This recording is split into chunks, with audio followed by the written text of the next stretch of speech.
রহমাতুল্লাহির সাথে সাক্ষাতের জন্য যখন গেছেন, ইমাম মালিক জিজ্ঞেস করেন মিন আইনা আনতা, কোথায় থেকে আসছেন? মিনাল কুফা, কুফা থেকে আসছে। হযরত ইমাম মালিক একটু খুঁচা দিলেন আর কি, একটু দিয়ে বলেন আল কুফি লা ইউফি, আল কুফি লা ইউফি, কুফাবাসী কথা দিয়ে কথা রাখে না। ওই যে হযরত হুসাইন রাদিয়াল্লাহু তাআলা কে চিঠি দিয়ে দাওয়াত দিয়ে নিয়েছিলেন, নেওয়ার পরে আর কাউকে খুঁজে পাওয়া গেল না। এই দিকে ইঙ্গিত করে ইমাম মালিক ইমাম আবু হানিফাকে একটু খোঁচা মেরে বলেন আল কুফি লা ইউফি, কুফার মানুষ কথা দিয়ে কথা রাখে না। ইমাম আবু হানিফা তো ইমাম আবু হানিফা, ইমামে আজম তো ইমামে আজম। ইমাম আজম আর ছাদ দেরি করেন নাই, সাথে সাথে বলছেন ওয়া মিম্মান হাওলাকুম মিনাল আরাবি মুনাফিকুন ওয়া মিন আহলিল মাদিনা। ওলামা একরাম তো বুঝেন, একটু জোরে কোন আপনারা, তারা না হয়তো পরে বুঝবেন। ওয়া মিম্মান হাওলাকুম মিনাল আরাবি মুনাফিকুন ওয়া মিন আহলিল মাদিনা, আপনাদের আশেপাশেও মুনাফিক আছে, এমনকি মদিনার ভিতরেও আছে। যেই মাত্র উত্তর তেলাওয়াত করছেন ইমাম আবু হানিফা, ইমাম মালিক সাথে সাথে এবার প্রতিক্রিয়া ব্যক্ত করে বলেন ইন্নী আযুন্নু আন্নাকা আবু হানিফা, আমার মনে হয় আপনি আবু হানিফা। সেই ইমাম মালিক রাহমাতুল্লাহ আলাইহি হাদিসের দর্শ দিচ্ছিলেন, এমত অবস্থায় জামার ভিতরে বিষাক্ত পোকা কামড়াইতেছে। টের পাওয়ার পরেও তিনি নড়াচড়াও করেন নাই, কোনো শব্দও করেন নাই। যেইভাবে অন্যান্য দিন পড়াইতেন আজকেও ঠিক সেইভাবেই পড়াইতেছেন। যতক্ষণ আগে অন্যান্য দিন পড়াইছেন আজকেও ততক্ষণ পড়াইছেন। পড়ানোর পরে এবার ক্লাস শেষ করে ছাত্রকে বলছেন দেখো তো আমার পিঠে কিসে কামড়ায়। এবার ছাত্র গিয়ে দেখে যে বিষাক্ত পোকাটা পিঠের বহু জায়গাতে দংশন করছে, কামড় দিচ্ছে। ছাত্র বলছেন হযরত আপনি তো যখন টের পাইছিলেন তখন বললে তো এতগুলো কামড় দেওয়ার সুযোগ পাইতো না। হযরত ইমাম মালিক ইবনে আনাস রাহমাতুল্লাহ আলাইহি তখন বলছিলেন আমি তো নবীর হাদিস পড়াইতেছিলাম, আমি তো আল্লাহর নবীর হাদিস পড়াইতেছিলাম। নবী তো এই হাদিস আমার কাছে পৌঁছাইতে গিয়ে দান দান শহীদ করেছিলেন, তায়েফের ময়দানে রক্ত ঝরিয়েছিলেন, নামাজের সিজদায় উটের ভুঁড়ির বোঝা বহন করেছিলেন। এতটুকু কামড় যদি সহ্য করতে না পারি, কোন চেহারা নিয়ে হাউজে কাউসারের পানি পান করতে নবীর সামনে যাব? এখন আপনারা বলেন হাউজে কাউসার পান করতে তো যাবেন, এখন চিন্তা করেন কোন চেহারা নিয়ে যাবেন। কষ্ট নিয়েন না মনে। আমার দেশে অনেক যুবকেরা এখন মেসির স্টাইলে চুল কাটে, রোনাল্ডোর স্টাইলে চুল কাটে, নেইমারের স্টাইলে চুল কাটে। লজ্জা হয় না মুসলমান? তোমার নবীর মাথার চাইতে তো সুন্দর কোন মাথা আল্লাহ দুনিয়াতে বানান নাই। তোমার নবীর চেহারা মুবারকের চেয়ে তো সুন্দর কোন চেহারা আল্লাহ বানান নাই। সেই চেহারা তোমার কাছে ভালো লাগে না, সেই মাথা তোমার কাছে ভালো লাগে না, কোন চেহারা নিয়ে নবীর সামনে যাইবা পানি পান করার জন্য?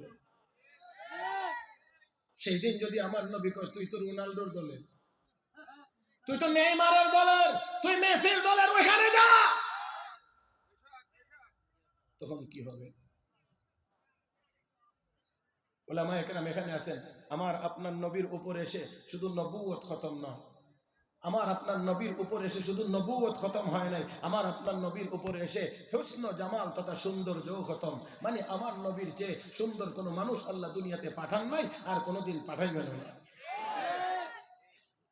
শুধু একটা কথা আপনাদের মগজে দেওয়ার জন্য চেষ্টা করলাম যে কোন চেহারা নিয়ে যাবেন একটু চিন্তা করতে হবে। নবীর হাতের পানি ছাড়া কিন্তু আর পানি নাই, পানি পাওয়া যাবে না।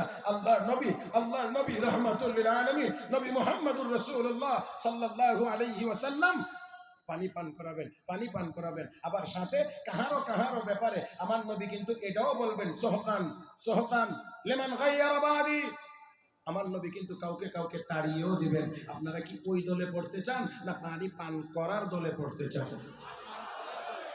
আল্লাহ যেন আমাদের সবাইকে ওই রকম যোগ্য হয়ে দুনিয়া থেকে যাওয়ার তৌফিক দান করেন। সবাই বলি আমিন, আর জোরে বলি আমিন। তাহলে অবশ্যই আমাদের কিছু পরিবর্তন আনতে হবে। আমার ভাইয়েরা, নামাজ পড়তে হবে, সুন্নতের রঙে রঙিন হইতে হবে। সেই সাথে এই দৃঢ় প্রতিজ্ঞাও করতে হবে, আমার নবীর বিরুদ্ধে কেউ কথা বললে আমি আর নীরব থাকবো না। আমার ভাইরা, আমরা অত্যন্ত আশ্চর্যের সাথে লক্ষ্য করেছি বিগত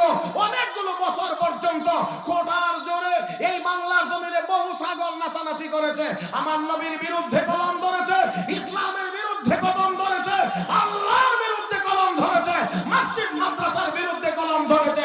আমরা বলতে চাই এই বাংলার জমিন প্রায় 5 লাখ মসজিদের জমিন, হাজার হাজার মাদ্রাসার জমিন, লক্ষ লক্ষ উলামায়ে কেরামের জমিন, যেই জমিনের উপরে লক্ষ লক্ষ উলামায়ে কেরাম বিচরণ করেন, যেই জমিনের নিচে হাজার হাজার আউলিয়ায়ে কেরাম বিশ্রাম গ্রহণ করেন। আমার বন্ধুরা, 18 কোটি তাওহীদি জনতা যেই দেশে বসবাস করে, এই বাংলার জমিনে আর কোন কুলাঙ্গারকে আমার নবীর বিরুদ্ধে এক লাইন লেখার সুযোগ দেওয়া হবে না।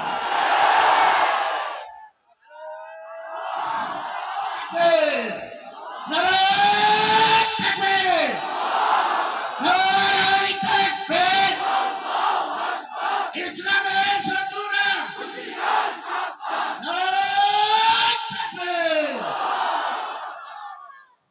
যাই হোক ভাইয়ের আমার, আসুন, আমি অনেক দূর চলে গেছি, একেবারে গোড়ায় আবার ফিরে আসতে চাই। আমরা যাইতে চাই, বলেন না যাইতে চাই? আল্লাহ আমাদের সবাইকে কবুল করুন। সব ক্ষমতার মালিক তাবারাকাল্লাযী বিয়াদিহিল মুলক ওয়া হুয়া আলা কুল্লি শাইইন কাদির।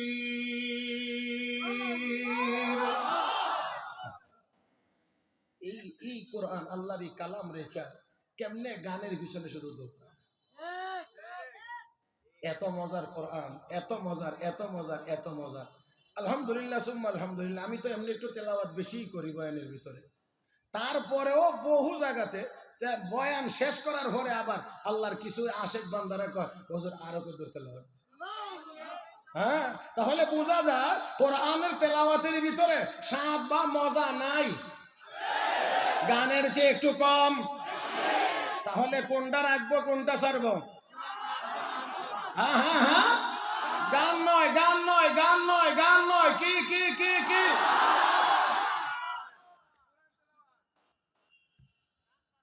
মুহতারাম হাজিরিন, গান ভিতরে অস্থিরতা সৃষ্টি করে। গানের দ্বারা ভিতরে কোনো সুস্থিরতা আসে না, শান্তি আসে না, কিন্তু কোরআনের তেলাওয়াতের দ্বারা আল্লাহ আল্লাহ। যারা হাজী সাহেব আছেন, মক্কা মদিনায় গেছেন, উলামায়ে কেরাম তো অনেকেই যান। আল্লাহ, কাবা শরীফে, হ্যাঁ, হারামাইনে এমন ইমাম আছেন যারা নামাজ পড়াইলে মনে হয় যেন আল্লাহ রুকুতে না যাইতো ভালো আছেন। হ্যাঁ, অনেকের তেলাওয়াত শুনলে মনে হয় যে আল্লাহ বেটা রুকুত না যাইতো তো ভালো ছিল, ইমাম সাহেব রুকুতে না যাইতো তো ভালো আছিল, আরো তেলাওয়াত করতো, আরো তেলাওয়াত করতো, আরো তেলাওয়াত করতো। মুহতারাম হাজিরিন, মুহতারাম হাজিরিন, এত মজার কোরআন আমাদের কাছে থাকতে আমাদেরকে ধরাইয়া দিছে এখন গান। এমন এমন এমন অবস্থা, এমন অবস্থা হয়েছে, এমনও যুবক এই দেশে আছে, 1 2 জন না, 100 200 না, 1000 2000 না, লক্ষ লক্ষ যুবক এখন পাওয়া যাবে। এবং সারা জীবনেও এতটুকু সময় কোরআনের দিকে তাকায় থাকে নাই, একদিনে যতটা শুধু মোবাইলের দিকে তাকায় দিছে।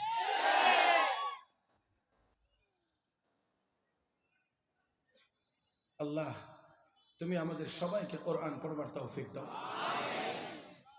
তো আল্লাহ বলেন, সব ক্ষমতার মালিক الذي خلق الموت والحياة ليبلوكم أيكم أحسن عملا।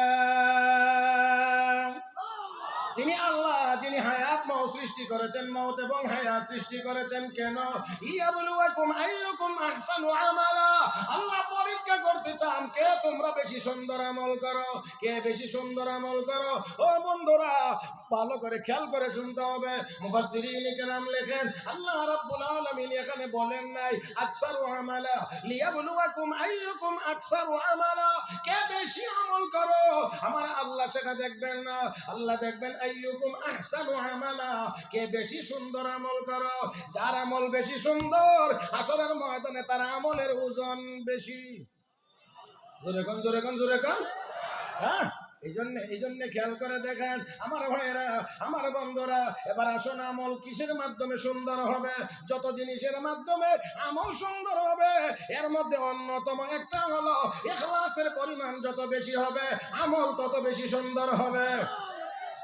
ইখলাস, ইখলাস, ইখলাস, আখলিস দীনাকা, আখলিস দীনাকা ইয়াকফিকাল আমালুল কালিল, এখানে দিন একা মানে নিয়ত একা। তোমার নিয়তকে খাঁটি করো, তাহলে অল্প আমলেই নাজাতের জন্য যথেষ্ট হবে। খেয়াল করে বুঝতে হবে, একেবারে আমার দিক তাকায়, আমার দিক তাকিয়ে, এখন আর এদিক ওদিক নেই, আমার দিক তাকায়। মুহতারাম হাজরিন, আল্লাহ রাব্বুল আলামিন হাশরের ময়দানে আমল ওজন দিবেন, গণবেন না, গণবেন না, ওজন দিবেন। 1 2 3 4 5 10 20 50 100, আল্লাহ গণবেন না, আল্লাহ ওজন দিবেন, ওজন দিবেন, ওজন দিবেন, ওজন দিবেন। মুহতারাম হাজরিন, ওজনের বিষয়টা, ছোট জিনিসেরও ওজন বেশি হয়, আবার বড় জিনিসেরও ওজন কম হয়।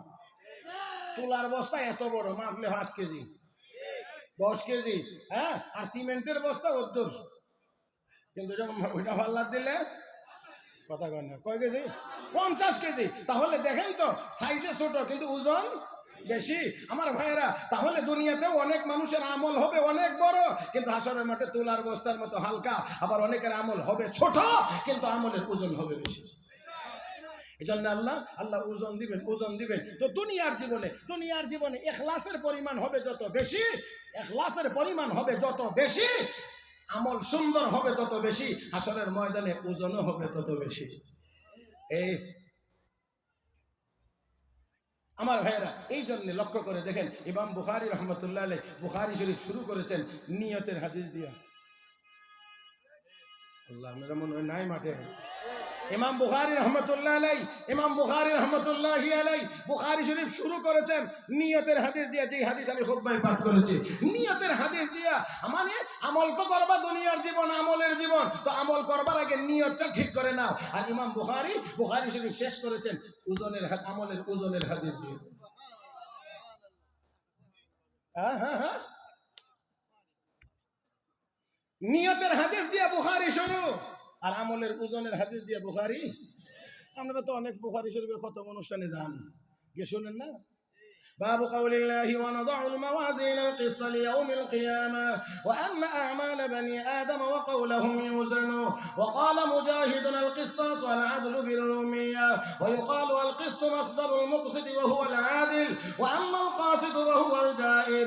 وبه قال حدثنا أحمد بن إشكاب قال حدثنا محمد بن فضيل عن عمارة بن القعقاع عن أبي زرعة عن أبي هريرة رضي الله تعالى عنه قال النبي صلى الله عليه وسلم كلمتان حبيبتان إلى الرحمن خفيفتان على اللسان ثقيلتان في الميزان سبحان الله وبحمده سبحان الله العظيم.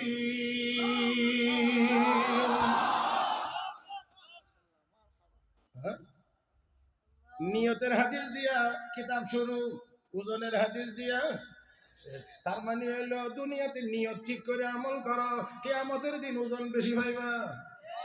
হ্যাঁ, ঠিক আছে। তাহলে আমরা নিয়ত ঠিক করবো ইনশাআল্লাহ, ইনশাআল্লাহ কোন আমার ভাইরা। এই জন্য অনেকে অনেক বড় আমল করবে, অনেক বড়, কিন্তু হাশরের ময়দানে জিরো।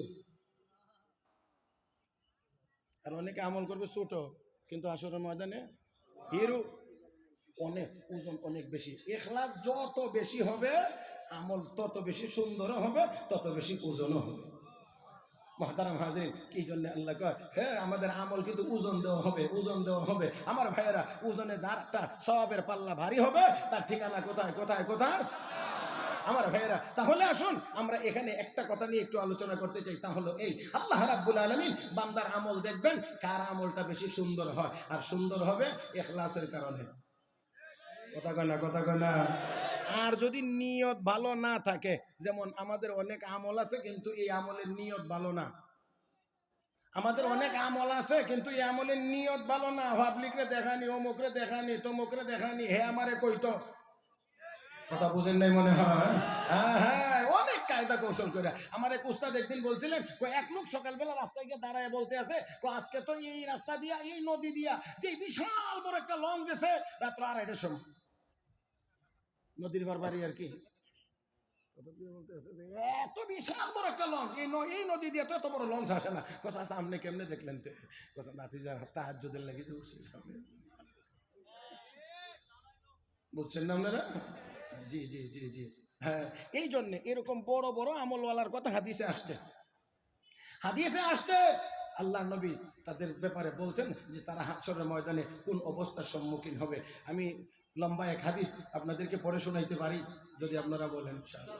হ্যাঁ হ্যাঁ, মুসলিম শরীফের হাদিস, হযরত আবু হুরায়রা থেকে বর্ণিত। হযরত আবু হুরায়রা রাদিয়াল্লাহু তাআলা আনহু যিনি সবচেয়ে বেশি হাদিস বর্ণনা করেছেন, কিন্তু এই হাদিস বর্ণনা করতে গিয়ে হযরত আবু হুরায়রা তিনবার বেহুশ হয়ে গেছে।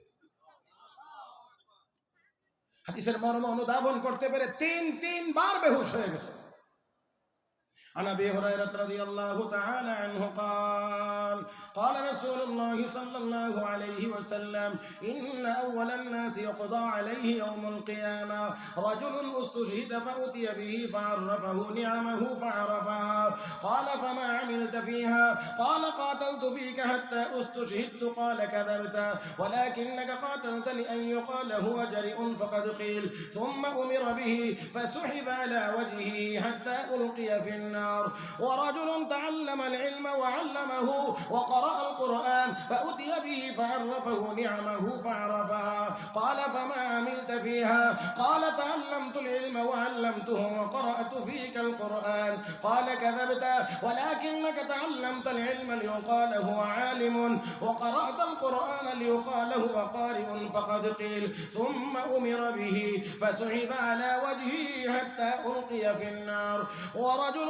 وسع الله عليه وأعطاه من أصناف المال كله فأتي به فعرفه نعمه فعرفها قال فما عملت فيها قال ما تركت من سبيل تحب أن ينفق فيها إلا أنفقت فيها لك قال كذبت ولكنك فعلت ليقال هو جواد فقد قيل ثم أمر به فسحب على وجهه ثم ألقي في النار أو كما قال عليه الصلاة والسلام হযরত আবু হুরায়রা রাদিয়াল্লাহু তাআলা আনহু বলেন, আল্লাহ রাব্বুল আলামিন যখন সর্বপ্রথম বিচারকের আসনে বসবেননি, বিশ্বাস আসেনি? ও মুসলমান, আমার আল্লাহ বিচারকের আসনে বসবেন। বিচার কার্য শুরু হবে তিনজন ব্যক্তিকে দিয়ে। কয়জন? তিনজন ব্যক্তিকে দিয়ে বিচার শুরু হবে।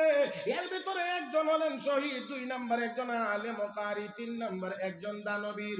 আওয়াজ করে বলেন, তিনজন ব্যক্তির নাম শুনলে, তিনটা টাইটেল আপনারা শুনলে খারাপ